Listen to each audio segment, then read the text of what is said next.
107 8 B. अच्छा मोहतरम, किसी को नोट करने की इजाज़त नहीं है क्योंकि जुम्मे के लिए फिर जाने। तो जितनी एडजस्टमेंट्स हो गई मैं वो तसल्ली से समझा देता हूँ, कोई जल्दी नहीं करनी, जो रहेगी वो रहेगी, कोई मसला नहीं। पेज नंबर है 504। असल में इस सवाल में मैंने बुक की जितनी भी बाकी एडजस्टमेंट्स बची हुई हैं जो मैं क्लास में नहीं डिस्कस कर सका वो डाली हुई हैं सारी पास पेपर की। तो पास पेपर की बची हुई एडजस्टमेंट्स इस सवाल में है। ये तो टैक्सेबल सेल टू रजिस्टर्ड कहाँ डालेंगे? 17%। अनरजिस्टर्ड 17 जमा एग्जेम्प्ट एक्सपोर्ट परचेज अच्छा जी इंक्लूड इसमें इंक्लूड है, इसमें इंक्लूड है और मेरा नहीं ख्याल कोई इंक्लूड लिखा हुआ है। चलें no need to note it down, just focus. Sale taxable to बताएं जी। बहुत बड़े बड़े आप न्यूमेरिकल कर चुके हैं, ये उसके मुकाबले में कुछ नहीं है आज। 70 कोई समझने वाली एडजस्टमेंट टाइम में रखवा दूंगा। सप्लाई टू अनरजिस्टर्ड कितना जी? 1300। एग्जेम्प्ट गुड्स और जीरो रेट जी। एग्जेम्प्ट कितनी? 1000 और जीरो रेट 500। परचेज 7400 और 1100। 7400 1100 को खुद ही लिख लेंगे, डेड है। 1100 को खुद ही लिख लीजिएगा, डेड है। और छोड़ यार एडजस्टमेंट्स कर। चलें जी बिस्मिल्लाह। पहली adjustment, sale of taxable goods to registered person, ये बोला ना, include sale to Ghalib corporation for goods of 2,25,000। The contract for sale has been signed. Contract sign हो गया है, भाई टाइम पे पहले एडजस्टमेंट हो रही है, but no invoice was issued nor any delivery and payment was made in August. ना पैसे आए ना चीजें डिलीवर हुई, सिर्फ मुआहदा हो गया और हमने सेल में डाल दिया है।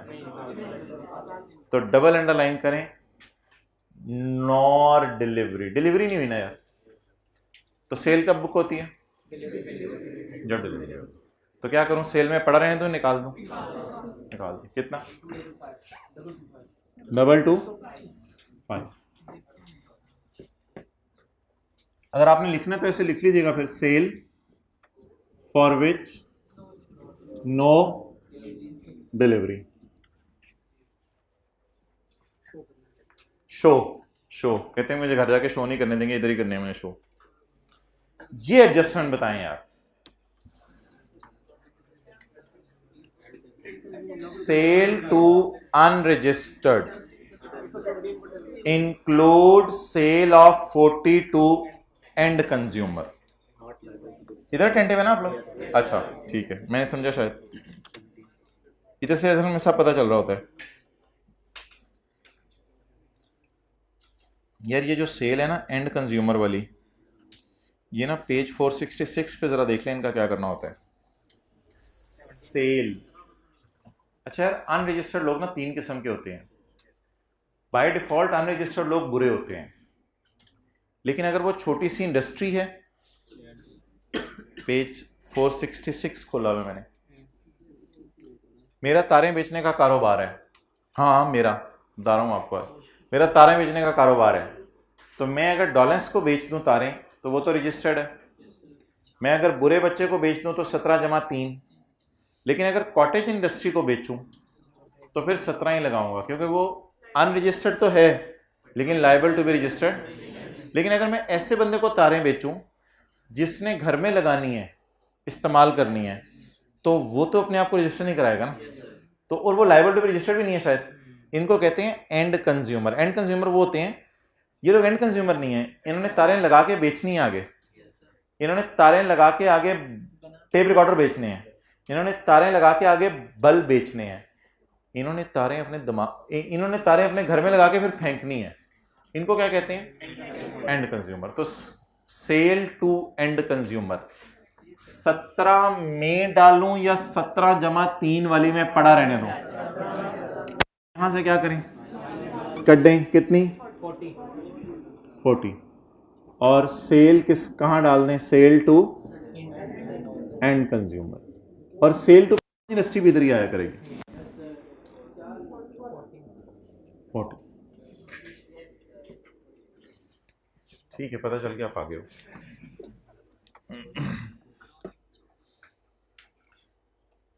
ये मैंने आपको होमवर्क में सवाल दिया था। अपनी बनाई हुई चीजें फैक्ट्री में जो बनाई हैं वो अपने ही टेस्टिंग डिपार्टमेंट में रिसर्च एंड डेवलपमेंट में यूज कर लें। सप्लाई की डेफिनेशन में याद रखिएगा, खुद चीजें इस्तेमाल कर लेना, डायरेक्टर को फ्री ऑफ कॉस्ट दे देना, एम्प्लॉय को फ्री ऑफ कॉस्ट दे देना, दोस्त को फ्री ऑफ कॉस्ट दे देना, चैरिटी कर देना खुद बनाई हुई चीजों की, सारा सेल है। क्योंकि अगर ये खुद इस्तेमाल ना करते तो बिकती ना। ये सेल में पड़ी हुई है या डाल दें? अच्छा, मेरा यही सजेशन है अगेन कि समझने पे फोकस करें, नोट कर लीजिएगा बाद में, ठीक है? जुम्मा बादशाही मस्जिद पता नहीं कितने मुझे उधर जाकर पढ़। अच्छा बोले जी, सेल कौन सी वाली? Own manufactured good. परचेज में ये पड़ी होगी, परचेज की टेंशन नहीं लेनी, बस ये own manufactured goods used in our organisation 370। तो ये वो सारी एडजस्टमेंट्स हैं जो हमने अभी तक क्लास में नहीं की थी।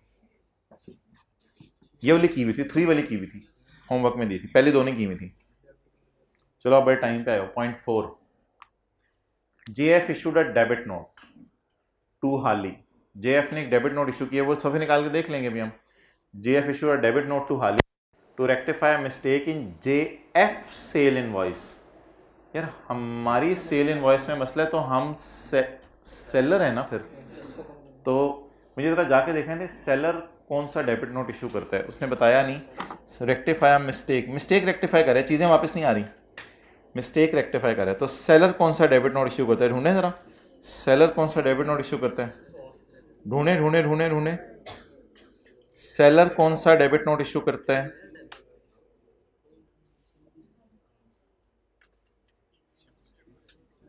नहीं उदास ना हो, अभी क्या है, अब ठीक है, बिछड़ना जिंदगी का पार्ट है। अभी क्या हो गया, ये साथ वाला आपका अब नहीं बैठा होगा, वो अपने घर चला जाएगा, लेकिन हमने तो कल भी आना है। अच्छा बताएं यार, पेज नंबर तो बता दें यार। तो बंदा तो काम किया, वैसे मैं तुझे अंडर एस्टिमेट करता था, पूरा सेशन गुजर गया। अच्छा जरा ढूंढे सेलर कौन से डेबिट नोट इशू करता है। सेलर ये है, ये वाला तो क्रेडिट नोट है, ये वाला कौन सा है? Debit note. और ये और डेबिट नोट है, ये क्रेडिट नोट है। तो ये कौन सा नोट? तो सेलर सिर्फ एक ही डेबिट नोट इशू करता है, प्राइस बढ़ने का, प्राइस बढ़ने का। तो ये वाला सिनेरियो है प्राइस बढ़ने का। तो सिनेरियो कौन सा लगा जी? Scenario number 3। ये चैप्टर 23 के एंड पे ही है सवाल जी। JF issued a debit note to Haley brother to rectify a mistake in sale invoice. Mistake की नेचर बताएं। Increase sale. मिस्टेक की नेचर बताएं। मुझे कैसे हार्म हुआ? मैंने जब 4 नोट जाके देखे ना, तो मुझे पता चला डेबिट नोट सेलर सिर्फ एक ही इशू करता है, और वो कौन सा वाला होता है? इंक्रीज इन प्राइस वाला। तो यहां से मुझे पता चल गया प्राइस बढ़ रही है। अगला सवाल, क्या इंक्रीज सेल करने से आउटपुट बढ़ेगा? अगर आउटपुट बढ़ेगा तो हुकूमत को फायदा होगा। तो अब 180 दिन वाली लिमिट देखें या आगे महीना जो दिया हुआ है उसे इग्नोर कर दें? महीने को इग्नोर कर दें, 180 दिन वाली लिमिट देखने की जरूरत नहीं है। तो the original bill was issued on January 20 और हम खड़े हैं अगस्त में। वैसे तो 180 दिन से ज्यादा हो चुके हैं, लेकिन फिर भी खैर है, कोई मसला नहीं।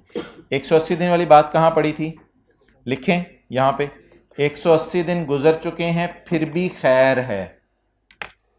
180 दिन वाली बात पड़ी थी 23 के 4 में, 20 21 22, 22 के 4 में पड़ी थी, कोई बता दे। 22 के 4 में पड़ी थी, लिख लें 22 का 4,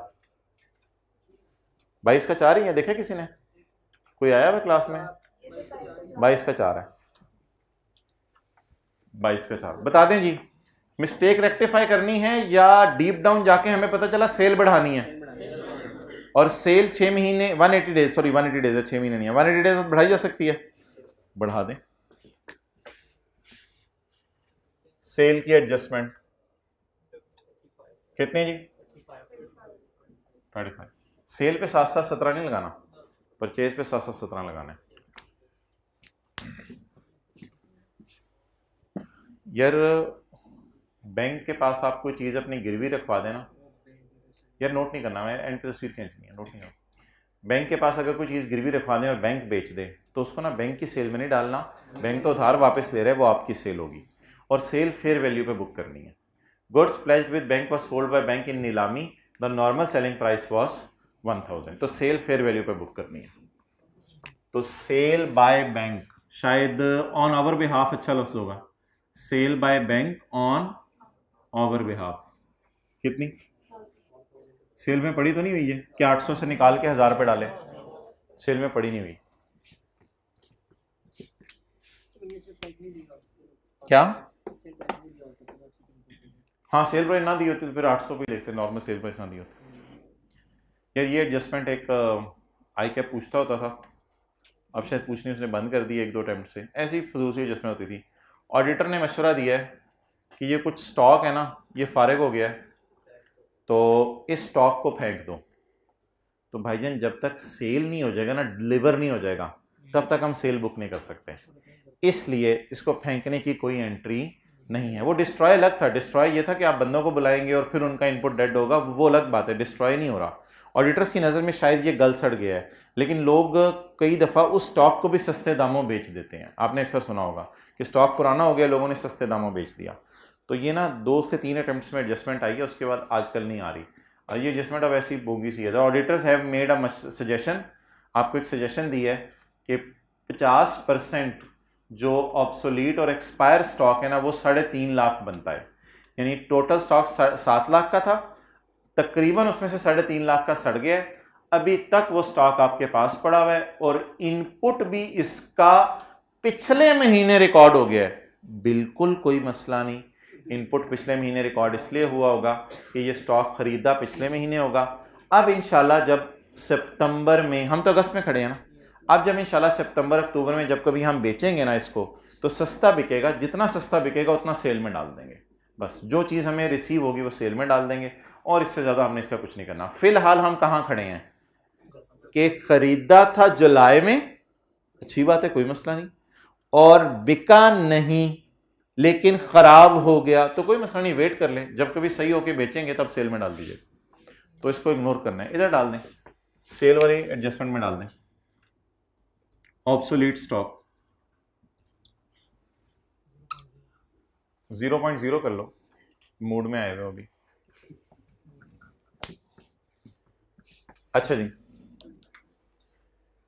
अक्सर आप दुकानों पे जाएं तो वहाँ पे डिस्काउंट कूपन मिलते हैं, यानी आप चीज़ खरीदते हैं तो चीज़ के बिल पे ₹1,00,000 ही लिखा होता है कि लाख का आपने एसी खरीदा, लेकिन उसके बाद एक डिस्काउंट कूपन मिलता है कि अगली दफ़ा आना तो आपको डिस्काउंट दे देंगे। ये डिस्काउंट भी आपने पेपर में इग्नोर करना है। ये एक दफ़ा सवाल आया था कोई 4-5 साल पहले, उसके बाद ये बात नहीं पूछी उसने।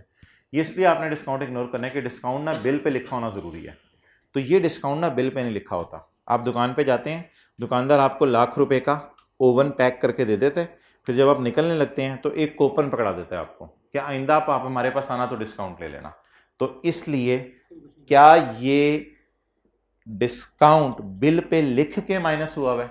नहीं, तो इसलिए इसको क्या कर दें, इग्नोर कर दें। तो ये कोई ऐसी एक दफ़ा सवाल आया था, बस ऐसे लिख लें ignore. On 25 August JF issue discount coupons worth ₹1.5 lakh, इधर देख रहे हैं ना आप लोग, discount coupons worth ₹1.5 lakh to its customers for participating. और जिसके पास ये कूपन होगा अब वो एनुअल सेल मेले में हमारे आ जाएगा, बस ठीक है, आए खाना खिला देंगे उसे। ये जो 4-5 दिन पहले सवाल होमवर्क में दिया था, early settlement discount of 1 lakh, तो अर्ली सेटलमेंट डिस्काउंट होता है कैश डिस्काउंट। तो कैश डिस्काउंट अगर माइनस हो गया हुआ तो आपने उसे ऐड कर देना है। अभी कुछ लिखा हुआ है सवाल में, तो फिर कैश डिस्काउंट को क्या कर दें, इग्नोर कर दें। नेक्स्ट पॉइंट 9, ये मैंने आपको इन दोनों को क्रॉस कर दें, इग्नोर करना है। पॉइंट 9 ये मैंने आपको थ्योरी के सवालों में करवाया था कॉन्सेप्ट। वो कॉन्सेप्ट जरा सुन लें क्या है। कॉन्सेप्ट ये है कि दुकानदार ना चीज़ें फ्री रिप्लेस कर देते हैं। तो फ्री रिप्लेस ये होता है कि आप दुकान पे जाते हैं, अपनी पुरानी घटिया ख़राब हुई हुई चीज़ वापस कर देते हैं और दुकानदार आपको नई चीज़ बेच देता है। तो ऐसी सूरत में दुकानदार दोबारा सेल असल में बुक नहीं करता, क्योंकि ऑलरेडी सेल उसने कब बुक कर ली होती है, जिसमें कोई ओरिजिनल चीज़ बेची थी, वो आपके पास वापस आ गई, नई चीज़ आपने दे दी। तो फ्री रिप्लेसमेंट्स को थ्योरी के सवाल में लिखना है आपने, दीज आर नॉट टैक्सेबल, और न्यूमेरिकल में आपने इसको सेल में डाल के आगे डैश लिख दीजिएगा। अगर प्राइस डिफरेंस भी हो, तो ऐसी सूरत में भी दुकानदार को लॉ मेकर तंग नहीं करता, क्योंकि दुकानदार को वो इनकरेज करता है कि लोग अगर वापस आए तो चीज़ें ले लिया करो इनकी। तो free replacement of defective past, जिनकी कॉस्ट कितनी है 4 लाख और इनकी मार्केट वैल्यू कितनी है 550, बहरहाल आप चीज़ें आई और आपने इनको इग्नोर करना है। तो फ्री रिप्लेसमेंट्स, डिस्काउंट कूपन भी इधर ही डाल के डैश लिख दें, जो मर्जी का। अगर कोई चीज़ समझ ना आ रही हो ना कि डैश डाल के कहाँ लिखनी है, तो नीचे नोट डाल के डिस्काउंट कूपन आर इग्नोर्ड, इस तरह कुछ लिख दीजिएगा पेपर में। तो फ्री रिप्लेसमेंट्स आप बता दें पेपर में क्या चीज़ें इग्नोर करनी है क्या नहीं।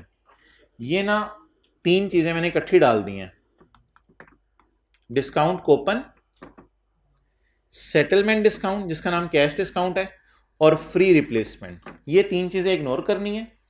और एक और, ऑडिटर ने जो प्रोविजन का मशवरा दिया है, ये 4 चीज़ें आपने इग्नोर करनी है, हाईलाइट कर लें जी। अगर सेल में सेटलमेंट डिस्काउंट माइनस हुआ है तो आप उसको प्लस कर दें। अगर पढ़ा तो पढ़ी तो फिर फ्री रिप्लेसमेंट्स भी हैं तो उनको निकालना पड़ेगा। इग्नोर करने का मतलब क्या होता है, इग्नोर करने का मतलब ये नहीं होता अगर चीज डाल दी उसने सवाल में फिर तो हमें निकालनी पड़ेगी, लेकिन ये जितनी लाइनें इनके साथ इंक्लूड लिखा हुआ है तो असूली तौर पे हमें पता होना चाहिए इनको रिकॉर्ड नहीं करना। लेकिन अगर खुदा ना खासा रिकॉर्ड हो चुकी हैं तो फिर निकालनी तो पड़ेंगी। फ्री रिप्लेसमेंट ये होती है कि आप दुकान पे जाके पुराना मोबाइल देते हो, वो आपको नया मोबाइल दे देते हैं, तो सेल्स टैक्स वाले कह रहे हैं नया मोबाइल बेचने की एंट्री ना करो, बस सिंपल सी बात ये करें। ये सवाल मैंने आपको करवा दिया था, 2 मशीनें ए और बी होमवर्क में किया था आपने, तो इसलिए इस एडजस्टमेंट को मैं काट रहा हूँ, तो समझाने के लिए इकट्ठी की में एक जगह पे, और क्या है। चलें जी, हमारी आखिरी एडजस्टमेंट ये पढ़ लें। ये एक सवाल में मैंने डलवाई भी थी, फिर आपको कटवा दी थी वहाँ से, इस सवाल में से आपको कटवाई थी। आखिरी तो सेल्स टैक्स ब्रॉड फॉरवर्ड है ना पिछले महीने का। इन जून 2020 जेएफ ने गलती से सेल्स टैक्स 17% है, ये ऑलरेडी 17% पे पड़ा हुआ है। Sales tax of 58,000 instead of 85,000 on sale of chemical to one of its registered customer. आगे मैं बाद में पढ़ाता हूँ, इतनी सी लाइन का मतलब बता दें। हम किस महीने में खड़े हैं? अगस्त में। अच्छा यार, एक चीज़ आज सुन लें, सेल बढ़ाने या कम करने के 2 रास्ते हैं। एक तो ये रास्ता है कि आप डेबिट क्रेडिट नोट इशू कर दें। वो क्या होता है कि जून के महीने में सेल गलत बुक हो गई, कोई नहीं, जुलाई अगस्त आ गया, डेबिट क्रेडिट नोट इशू कर दें। सेल बढ़ानी है तो भी, सेल कम करनी है तो भी, कम करनी है तो भी करते हैं, अभी 180 दिन नहीं गुजरे। तो सेल बढ़ाने कम करने के 2 तरीके होते हैं। नंबर 1, पहला तरीका सेल बढ़ाने और कम करने का, डेबिट क्रेडिट नोट इशू कर दें। एक दूसरा तरीका भी होता है, वो होता है आप अपनी रिटर्न ही रिवाइज कर दें जून की। लेकिन ये तरीका न्यूमेरिकल्स में हमसे नहीं पूछेगा। द रीजन इज कि न्यूमेरिकल तो फिर पिछले महीने का सारा डेटा देगा उस महीने का, तो इसलिए रिवीजन ऑफ रिटर्न हमारे सिलेबस में नहीं है न्यूमेरिकली। लेकिन एक रास्ता ये भी तो है ना। तो सेल बढ़ाने और कम करने के 2 तरीके हैं। मैं खड़ा हूं जून में, मुझे अगस्त में ख्याल आया कि मैंने सेल जून वाली काम रिकॉर्ड की हुई है, तो लॉ मेकर कहते हैं परेशान ना हो, अगस्त में खड़े हो ना, सेल बढ़ाना चाह रहे हो, तो where for any valid reason, अंग्रेजी का फिर याद है, the sale is to be increased, तो आप डेबिट नोट इश्यू करो, सेल बढ़ा लो।